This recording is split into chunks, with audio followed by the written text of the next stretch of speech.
बिस्मिल्लाहिर्रहमानिर्रहीम। अस्सलामुअलैकुम। मेरा नाम अब्दुल्ला है।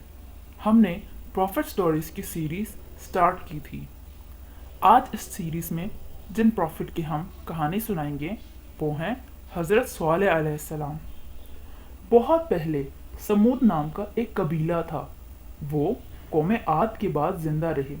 कौम आद की कहानी तो आपको याद ही होगी। और कौम आद की तरह वो भी यानी समूद नाम का कबीला भी बुतों की पूजा किया करते थे। अल्लाह अज़्ज़ व जल ने उनके पास हज़रत स्वालेह अलैहिस्सलाम को भेजा।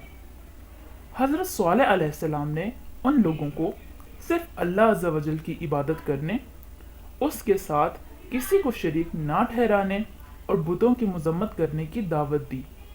कुछ लोगों ने इन पर यकीन किया लेकिन ज़्यादातर नहीं माने। उन्होंने स्वालेह अलैहिस्सलाम को बदनाम करने की कोशिश की, उन पर बहतान लगाया और यहाँ तक कि उन्हें मारने की कोशिश की। वो लोग बुतों की पूजा छोड़ना नहीं चाहते थे क्योंकि उनके आबाओ अजदाद बुतों की पूजा किया करते थे।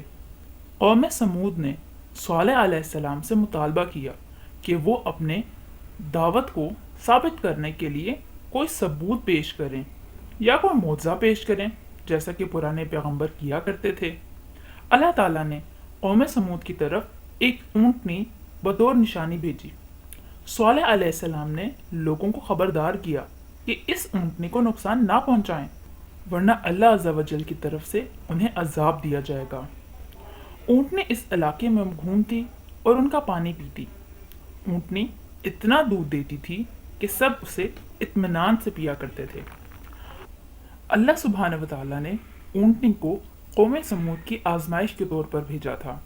उन्हें सब्र के साथ अपना पानी ऊँटनी के साथ बांटना था और उसे नुकसान नहीं पहुंचाना था, लेकिन कौम समूद ने सब्र ना किया और अल्लाह सुब्हानहू व तआला के हुक्म की नाफरमानी की।